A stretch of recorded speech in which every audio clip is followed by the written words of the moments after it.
What's up, YouTube? You with your boy CP at Bespoke Unit. That was embarrassing. That was terrible. Let's never speak of that again. I mean, what am I going to do next? One-handed push-ups? That would be dumb. Anyway, this is a review of Club de Nuit Intense by Armaf, a fragrance that's been doing the rounds for a while, mostly because of its association with Creed Aventus. Stick with me and let's see why.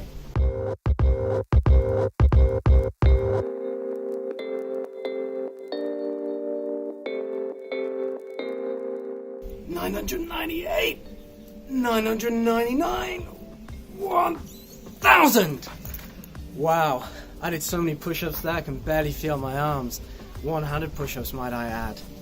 Anyway, this is the Bespoke Unit fragrance formula. We'll be using this with every single fragrance review that we do. You'll see in the past ones we always refer to this. It's a quantifiable review matrix. You can download your own blank copy at home so you can use it on your own fragrances or any fragrances you try. There's a link below.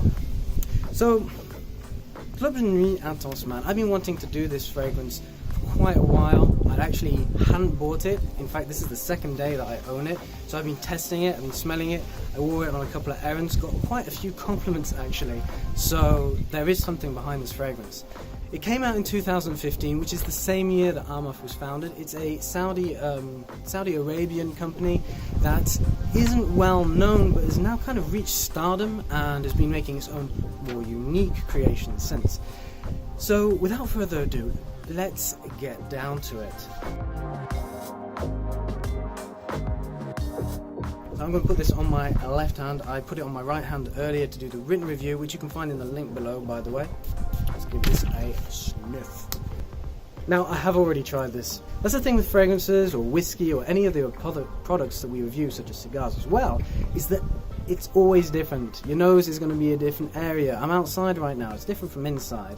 So, yeah, this starts off with an intense burst of lime. And I'd like to say lime rind because it's got that kind of herbaceous, tangy zestiness behind it.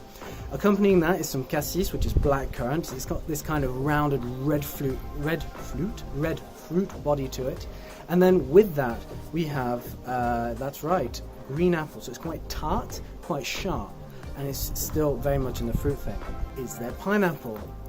Yes, there is. It's not like Aventus though. I find that this pineapple is more herbaceous. It's more like the leaf or the rind of a pineapple and not the fruit itself. It's not as juicy, it's not as refreshing as Aventus is. In fact, it's more kind of sharp. That said, I actually really enjoy this. I find it to be quite an interesting head for a fragrance, even if it's a touch synthetic. Anyway, let's move on to the heart while I'm here. So we're starting to open up to some more floral notes. I have some rose and some jasmine, pretty basic, with some birch. And the birch is quite smoky, again very reminiscent of Creed Aventus. And the pineapple is kind of persisted down to the heart, so we got this kind of interesting accord going on between the pineapple leaf and the birch bark. It's a kind of smoky fruitiness that again is reminiscent of Creed Aventus, but it's not quite the same. You can pick out differences still to probably somebody who's just smelled both in passing. Would they be able to tell the difference? I'm not quite sure. So let's just wait a second before we get to the base. So here we go, we're at the base. Now, this is where the similarities kind of end for me. You can pick out that there is an attempt to do the same thing, but the base in Armaf is particularly synthetic. You have this really fatty aldehydic base to it, which is kind of reminiscent of those 1990 fragrances such as like Davidoff Cool Water or even Le Mal in its earlier days. But in terms of notes, it's very different. Here we've got some vanilla, quite gourmand, with some earthy patchouli just underneath, and then it sits on a base of ambergris, which is kind of whale vomit, but it's got this kind of nice pipe tobacco accord, especially with this hint of smokiness from the birch tar. We're looking at a very summery fragrance, good for late spring, fine for early autumn, winter not so much. Whereas Aventus, you could probably wear it all year round without any issues. Sorry about the wind, by the way, it's probably making an absolute nightmare for the microphone right now. So this is very much a summery fragrance, very refreshing. Weight and strength.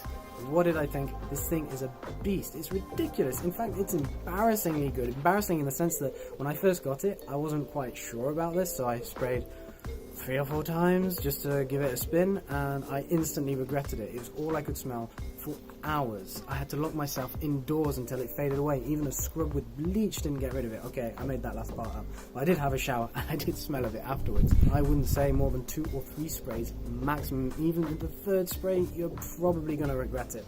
In terms of projection, this thing projects for right across the room very easily, and in fact I sprayed it earlier on my hand. I've done a couple of takes between this as well, and it's all I can smell. It's quite impressive, and it doesn't give you nasal fatigue either, which is interesting. In terms of a sillage, which is the wake it leaves behind, now I tested this on my poor stepson, sprayed it on him, said walk past me a couple of times, gave it a couple of hours, walked past me again, and wow, very impressive. You get about 2 to 3 meters of sillage with just basic 2 sprays.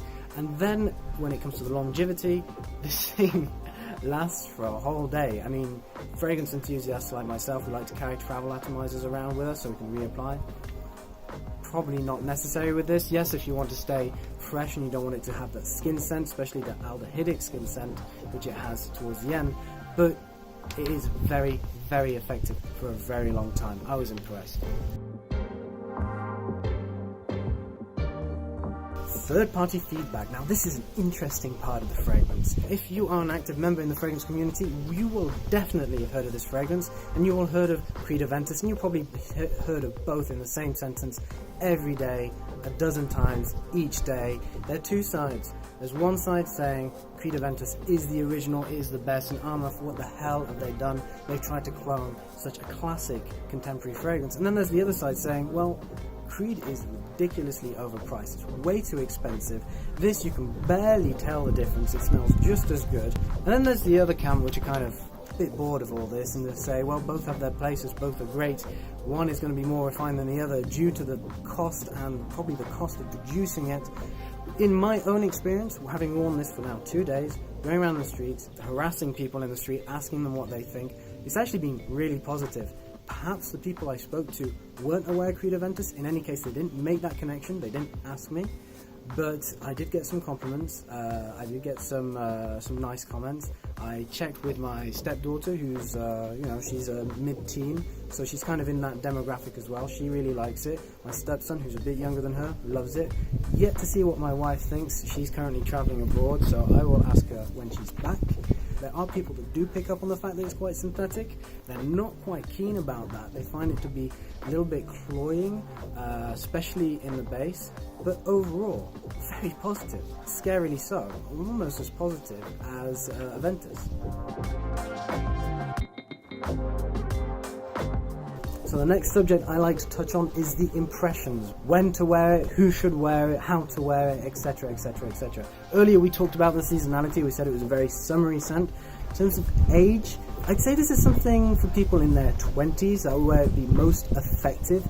But if you're in your late teens or early 30s, it'd be perfectly fine as well. Hell, I've seen members of the fragrance community in their 40s and 50s talk about this and wear it. They love it, they think it's fine. But when you want to look at who it best suits, generally, I'd say people in their 20s. In terms of time of day, we're looking at a really all-day fragrance. This is absolutely fine. During a hot summer's day, under the sun, you wear this, it smells great. But, again, it's most effective, I think, in the evening or at night when you're going out, especially if you're going clubbing, etc. The way this performs and the alluring scent it produces would be ideal for that situation. Following on from that, we're looking at the occasion. I'd say this is a very casual fragrance that you wear on a day out or a night out or at a barbecue with the boys. This is something that is more of a social fragrance and not something you'd wear professionally or formally. Finally, in terms of masculinity, my written review I talk about how it's quite a moderate fragrance, but I think that it's kind of grown on me and I'm starting to see this kind of more masculine facet that it hides. But I'd still say this is probably around the moderate area. It's not overpowering, it's not strong on the musks or the spices, it's more on the fruitiness, and then there is that ambergris musk and the birchwood as well that's quite smoky. But overall, it is not overkill. So finally we're going to talk about CDNIM's presentation. I really didn't like it. I really don't like the bottle. So first things first, I mean, what is this? It looks like a cheap casino diamond that you hang from a windscreen. It's these fake stones and everything. It's kind of tacky. I really don't like it. I think that if they just had something subtle and black, it would be much more effective. Otherwise, in terms of the bottle, I kind of like this black glass effect. I like the understated font here, the sans serif font in lowercase. This medallion, I'm not sure about either. I think it was kind of an unnecessary addition. It's very bling. I mean, let's face it, this is bling. And then in terms of the atomizer, I had some issues with this atomizer because there's this metal cap over it, and then there's the atomizer inside, and the metal cap twisted within hours of having it. So when I was spraying, nothing was coming out, but it was all dribbling down here all over my hands, etc. I managed to twist it back, but that's not very good. But in terms of atomizer, you get a very nice thick pump with a mist that comes out. That comes out of it. In terms of the packaging, if you look into the written review, you'll see it. It's kind of this textile effect.